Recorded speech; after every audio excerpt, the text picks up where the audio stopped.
everyone. Welcome back to History Happens with Kay. On this week's episode, we're going to be studying a man of many different names. But at last he was known as America's first serial killer, HH Holmes. Disclaimer, this video is pretty graphic and very detailed, and if you don't want to know exactly what happened and how it happened, then don't watch this. Or just fast forward. I don't care. But, again, it's graphic. It's detailed.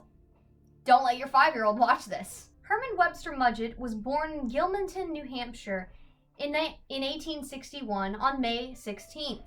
He was an exceptionally bright boy and was occasionally shy. He was definitely not a normal child, but he was born into a family of devout Methodism. He had one sister and one brother, and his father, Levi, was a farmer. When Mudgett was 16, he graduated school, and despite his age, he became a teacher. This is where he met his future wife, of many, Clara A. Lovering. He was very direct in his advances and what he wanted from her. At 18, they decided to elope. At 19, he enrolled into medical school without her. Yes, he left her. He also fathered a child before he left. In 1886, 5 foot 8 inches, 155 pounds, dark hair, and striking blue eyes, 26-year-old Henry Howard Holmes moved to Chicago. Yes, that's Herman's new name if you didn't catch on. Now here's a weird quote that I found. He was known to have very wide and open blue eyes, one that would get him quite a few women. John L. Capon, a doctor at the time, said, "They are blue. Great murderers, like great men in other walks of activity, have blue eyes." That's not scary. Okay. He also had small ears, and he was attributed to a very delicate mold of a man. Holmes was known to stand too close, stare too hard, touch too much, and too long. The women adored him for it, obviously. At the time that he moved to Chicago, he met a woman, Mrs. Holton. She was an elderly woman who ran a local pharmacy around the area of Englewood, which wasn't far from where the soon-to-be Chicago World's Fair would be erected. Her husband was dying of cancer upstairs in the apartment, and she decided to sell him the pharmacy. Then she disappeared. Holmes told all of the customers that were concerned about her that she went to visit relatives in California, and she liked it so much there that she decided to stay permanently. There aren't any confirmations on whether he killed Mrs. Holton or not, but as we continue in the story, you can draw your own conclusion. He traveled to Minneapolis for a business trip and met a woman, Marta Z. Belknap. She was young, blonde, and had blue eyes like himself, and she had apparently a very lush figure. Holmes was known to break all the courtship rules with this woman. They were married July 28th, 1887, and they moved to Chicago shortly after that. He tried divorcing his first wife, Clara Lovering, but was denied the divorce, lack of showing up, basically. And in 1888, Marta was pregnant. Marta said he neither drank, nor smoked, nor gambled. He never spoke an unkind word to me or our little girl or my mother. He was remarkably fond of children. In the summer of 1888, Marta moved in with her parents in Wilmette, Illinois, and there she had Lucy, their daughter. Again, in the year 1888, undeveloped land was across the street of Holton's pharmacy. Holmes took advantage of this. He bought and registered the name under Hiram S. Campbell. It was on the corner of 63rd and Wallace Street. He started to erect a building there, and he did not consult an architect. In fact, he considered himself the architect, general contractor, and overall caretaker of the entire land. Well, that didn't go so well for the actual building itself, but it certainly went in his favor. He would hire construction men and men of all sorts of trades and then fire them, not paying them. Yes, even if the work was perfect. On the first floor, there are retail shops, a jewelry store, a restaurant, and his own pharmacy. Then, on the second and third floors, you had apartments which sadly were riddled with all sorts of little mazes and traps that he had set up. And in the basement, he had his own little shenanigans going on there. And then, of course, he had a sub-basement to hide the sensitive material. Well, the reason why he decided to hire and fire so many different men was because he didn't really want anybody knowing the full plans of the building. That's not creepy. And to put it simply, the thought of the building aroused him. There were 3 men that he met in the construction that he decided to become very close with.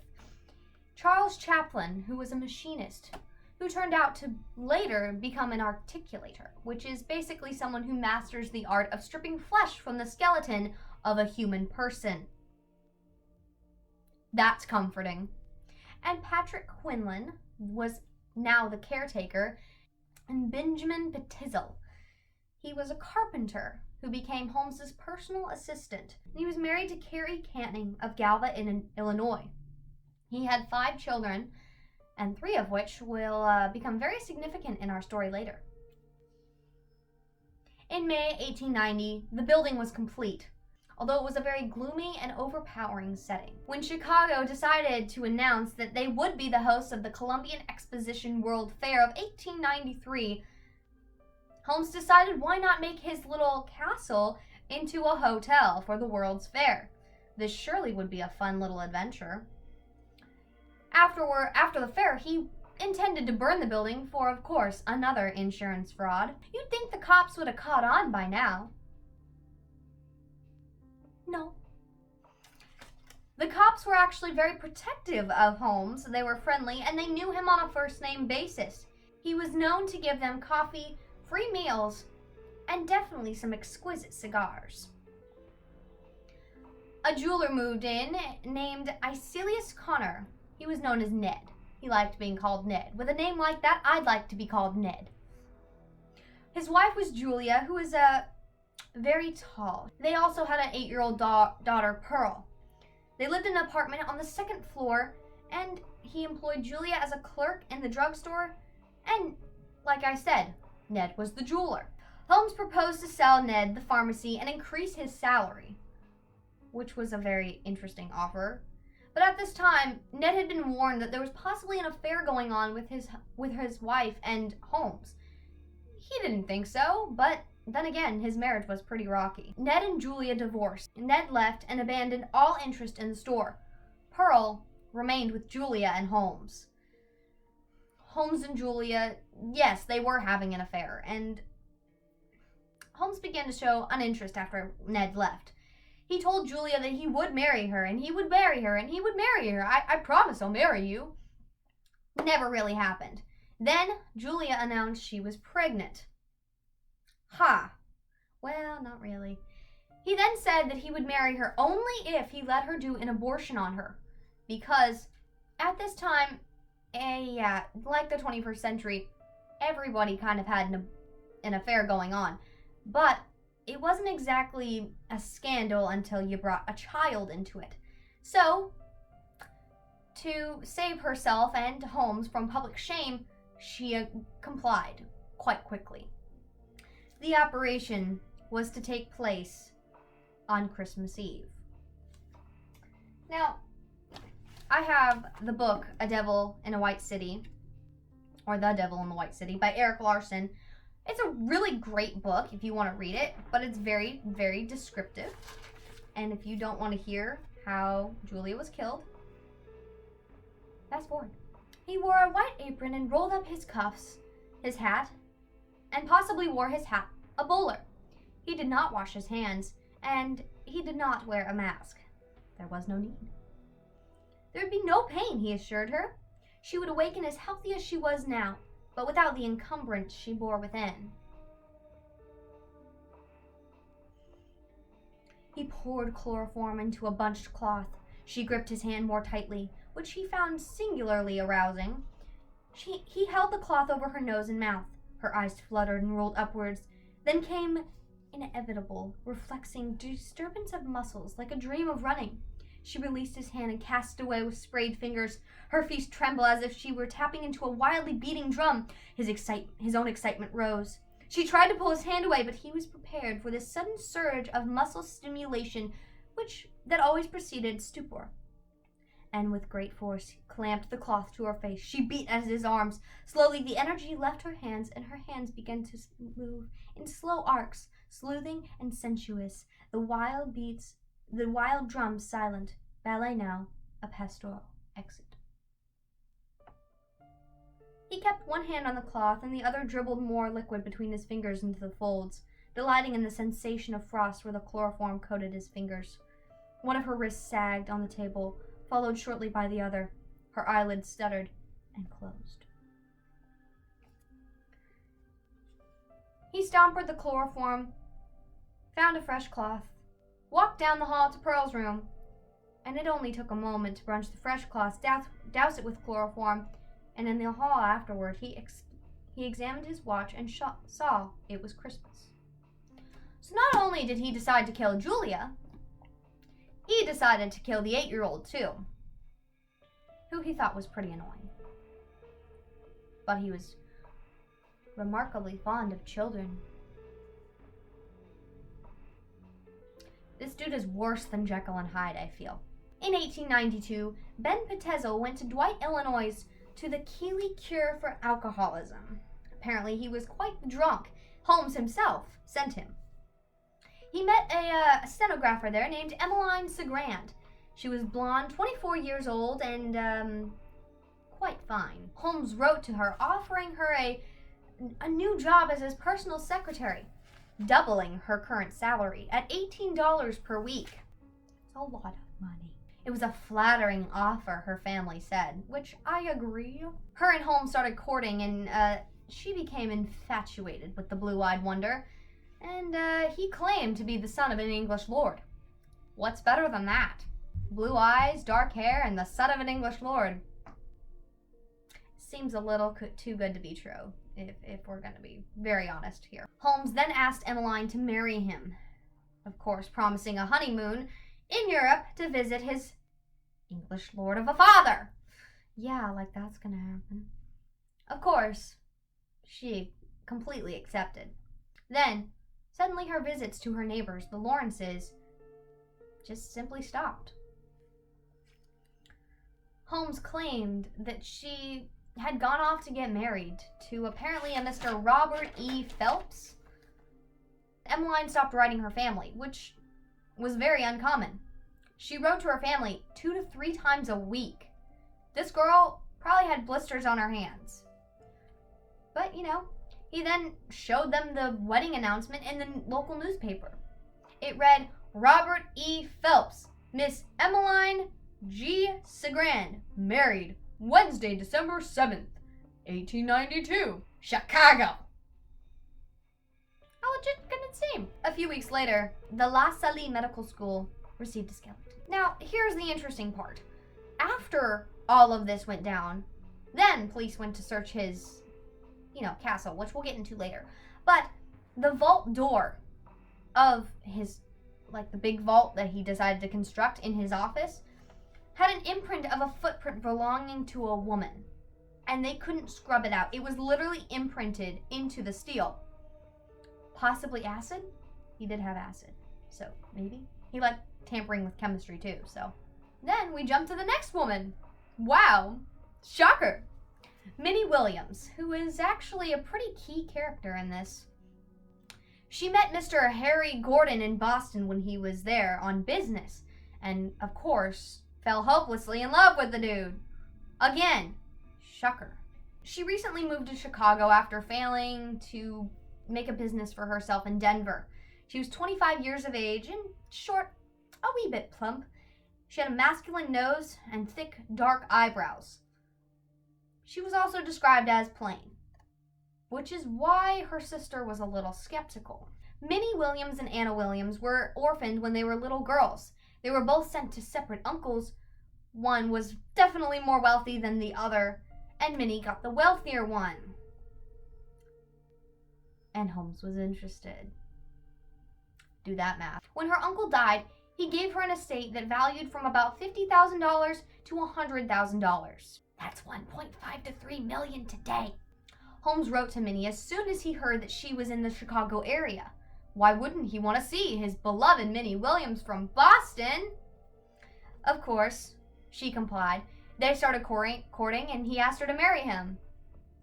Who saw that coming? She wrote to her sister Anna immediately. He again promised her, as he had done to Miss Emmaline, a voyage to Europe. But she had transferred the deed from her Fort Worth land in Texas to him under the name Alexander Bond, who then transferred it to Benton T. Lyman. Alexander Bond was Holmes, and Benton T. Lyman was Petizel.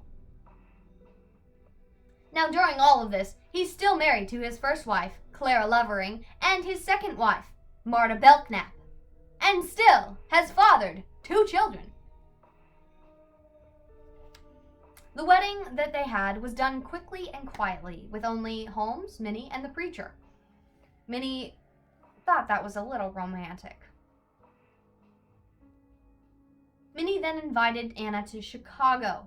It was Holmes's idea, which made Anna a little bit more open to the idea of Holmes. Suddenly, a waitress disappeared. Then a stenographer named Jenny Thompson, a woman named Evelyn Stewart, who might have worked for Holmes as well, and his male physician that he was pretty close with. Holmes didn't kill face to face.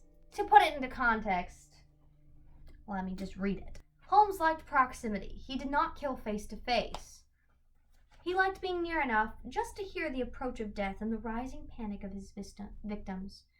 This was when his quest for possession entered its most satisfying phase. The vault deadened most of the cries and pounding, but not all. When the hotel was full of guests, he settled for more silent means. He filled a room with gas and let the guest expire in her sleep, or he crept in with his passkey and pressed a chloroform-soaked rag to her face. The choice was his, a measure of his power. Again, this dude's really creepy. Not fun. Anna, Minnie Williams, arrived in mid-June of 1893. The fair had just opened, Chicago was bright and booming, and it was all the rage of the 1890s. But everybody disappeared, basically, there. When he met her, he touched her in ways that made Anna look apologetically at Minnie. However, she was not so innocent. She just kept looking at his eyes. And then quickly began to call him Brother Harry. Possibly a reminder that this man is, in fact, her brother-in-law. Holmes and Minnie showed Anna all around the fair. He bought them plenty of different things. But of course, he didn't want to just show Anna the fair. He wanted to show her his greatest accomplishment. His castle. Otherwise known as the Murder Castle. He showed her everything. He showed her the retails, the restaurants, the jewelry store, but then last, but certainly not least, his office. He was quietly sitting there doing paperwork when he asked her to go grab a document from the vault. She did so fairly quickly, and Holmes followed quietly. In just a few hours, they would be boarding a train to Milwaukee, then New York, then Canada. Holmes was going to show Anna the world. Clearly, it was a mistake that she had gotten locked in his big old scary vault for a long time. She realized after hours this was no accident. Holmes was on the other side. Still. He then returned to Minnie at their apartment and said that Anna was waiting for them to go catch the train at the castle. Then he kissed her and said how lucky he was to have her and how much he liked his sister. Which, again, that's kind of a red flag on how much this dude is like passing on your sister. Sis. Shortly after this, he gave Petizel's wife a bunch of dresses and material, and then his caretaker, Pat Quinlan, 2 trunks bearing the initials MRW. That's not Minnie at all. Then on to the next woman, because men go through women like ice cream. Holmes brought a new woman to the fair. Her name was Georgiana Yoke. She was 23 years old, blonde and small, and had large blue eyes. Again, like himself. Apparently, he liked women with blue eyes just as much as they liked his blue eyes. Because there's quite a few. And then they started courting. And then he asked her to marry him. Again! Wow. I don't need to tell you any of this. At this point, it's self-explanatory. Thankfully, we're on the last one. Yes, she agreed. But here's where it gets a little off. He said that he had to use a different name when they got married, which was Henry Mansfield Howard, because his dead uncle used it, and he wanted to do it out of respect because his dead uncle gave him all of the wealth and money that he had so far. She thought that there was nothing wrong with that. Like, how do these girls not get it? Whatever, they're just gonna die. After the fair left Chicago, Holmes thought it was time for him to leave Chicago as well. He set fire to the top floor and filed a $6,000 insurance policy. F.G. Kaley, the investigator for one of the insurance companies, became a little suspicious, and he said only if the actual name that the land was under, Hiram S. Campbell, came in person to retrieve the money. Campbell never came, because Campbell didn't exist. Again, shocker. He went to Miss Williams' property in Texas that she had gifted him, and he planned to build a building just like the one he had built in Englewood. Holmes acquired a life insurance policy for Ben Petizel for $10,000 with Fidelity Mutual Life Association of Philadelphia while he was still in Chicago before he left. And here is where he was found out. Detective Frank Geyer looked into some suspicions in June of 1895. Yes, we've jumped a full year and a half. He was arrested for insurance fraud in Philadelphia's Moymansing prison. Yes, this was a different insurance fraud, the one that he had claimed for Petizel's life earlier. Petizel had not faked his death, they found. He was actually dead, and they believe Holmes was the one who did it. Well, duh. 3 of 5 of Petizel's children were also missing and were last seen in the care of Holmes, though he claimed that these children were certainly in the care of Minnie Williams, his friend, and they were on their way to see their real father. He was alive, and he did admit to insurance fraud, but Ben was alive and so were the children. He promised, he swore. Alice, his second eldest, who was 15 years old, was sent with Holmes to go see if she could confirm the set of teeth on the corpse that they thought was Ben Petizel's. She agreed it was. But Holmes returned to their little house and took Nelly and Howard, the 11-year-old and 8-year-old, with Alice, and convinced their mother that their father missed them dearly and he would take the kids to them promptly. Well, the kids wrote letters to their mother quite frequently, but the letters never reached their mother because Holmes creepily kept them in a tin box called, with the label, property of HH Holmes. Who does that? From these letters, they knew that the first stop that they had was Cincinnati, Ohio. They registered in a hotel as Alex E. Cook, accompanied by 3 children. Then, a second day in the Bristol as A.E. Cook and 3 children. Then their second stop was Indianapolis, where Holmes rented a house as A.C. Hayes. He arrived with a boy and a stove for the house, and the next morning he said he wouldn't need the house and could leave the stove. He kept the girls at the English hotel. Howard apparently was being difficult before this. In Detroit, Detective Geyer discovered that not only had Georgiana Yoke, his wife at the time, had been traveling as well, but also Mrs. Petizel. Literally had 3 parties of people traveling to the same places within blocks from each other with absolutely no awareness of their actual existence in the same city. While he was in prison and all of this information was coming to the surface, he wrote to Mrs. Petizel, "I was as careful of the children as if they were my own, and you know me well enough to judge me better than strangers here can do. Ben would have not done anything against me or I against him any quicker than brothers. We never quarreled. Again, he was worth too much for me to have killed him, if I had no other reason not to. As for the children, I will never believe until you tell me so, that you think they are dead, or that I did anything to put them out of the way. Knowing me as you do, can you imagine me killing little innocent children, especially without any motive? He's explained the lack of mail from the children. They have no doubt written letters, which Miss W, for her own safety, has withheld.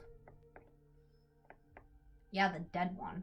At this time, Frank Geyer, ironically, became the American Sherlock Holmes. I bet. In Toronto, he found that Holmes had rented a house and in the cellar, 3 feet underneath, he found the girls. They were buried nude. Only hair and teeth were recognizable. Nelly was club-footed and her feet were amputated to better hide her identity and hide Holmes's footsteps. Mrs. Petizel learned of the discovery of her daughters by reading the newspaper. Apparently, to Holmes, the Williams sisters had ordered the killings and a man named Hatch had actually completed them. Williams and Hatch apparently killed Howard, too. In July of 1895, police had finally began to start searching the murder castle. About time. They found a vat of acid, 8 ribs, part of a skull on the bottom, quicklime, large kiln, dissection table, surgical tools, charred high heels, 18 ribs from the torso of a child, several vertebrae, a bone from a foot, 1 shoulder blade, 1 hip socket, a girl's dress, blood-stained overalls, human hair, and remains of 2 women, which they theorize is Minnie and Annie Williams. They also found Emmeline's footprint in the vault, and a child's skeleton, Pearl Connor. Which, if they found a full skeleton of a child, which can be confirmed as Pearl's, why were there 18 ribs from the torso of a child in his basement? He clearly killed more than 1 child in Chicago. Detective Geyer then went back to Indianapolis. He felt that Howard had not left there alive, so he was determined to find out where this kid had gone. He found the stove that Holmes had so-called bought, and yes, he found Howard in it. His mother confirmed that his overcoat and scarlet pin and tin man that his father had bought for him were all his. In the fall of 1895, Holmes was tried and sentenced to death. Now, here's where it gets a little creepy. He admitted to killing 27 people, yet a few of the individuals that he had named off were still alive, but we know for sure that he killed 9. Julia Connor, Pearl Connor, Emmaline Segrand, Minnie Williams, Anna Williams, Ben Petizel, Alice Petizel, Nelly Petizel, and Howard Petizel. But estimates range about as high as 200 killings. His description of killing Alice and Nanny ranged true. However, he said he placed the girls in a large trunk and made an opening at its top.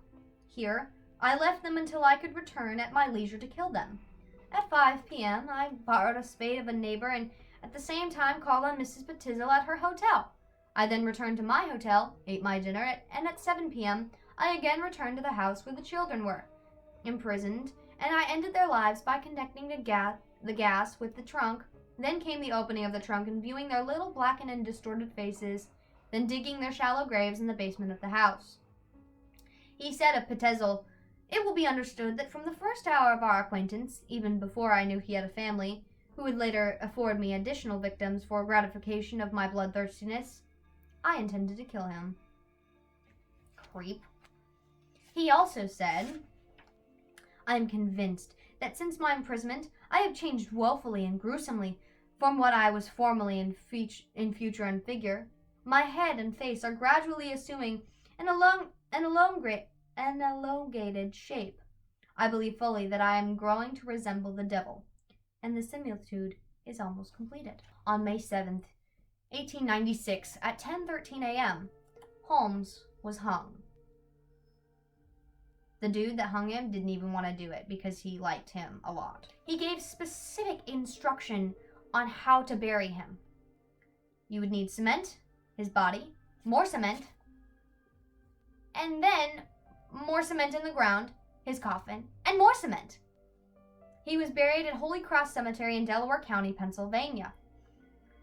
Holmes's claims about being the devil after his death seemed to be pretty plausible. Detective Geyer fell seriously ill.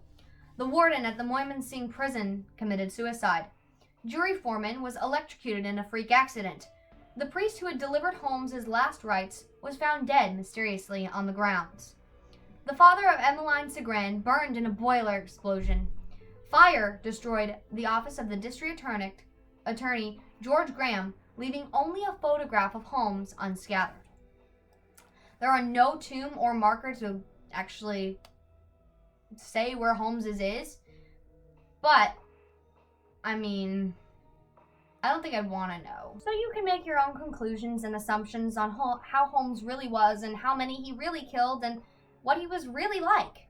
But that's the overall story, and if you find controversies, let me know. Now, there is a TED Talk video that I find pretty interesting. It's actually given by his own grandson, Jeff Mudgett, and it is definitely worth the 20 minutes of watching, which I will link in the description below. Thanks for watching episode 2, and again, please comment any topics that you would find interesting that you want me to cover. Make sure to subscribe, like, and turn on the notifications bell if you want. I don't really care. But thanks for watching, and I will see you next time.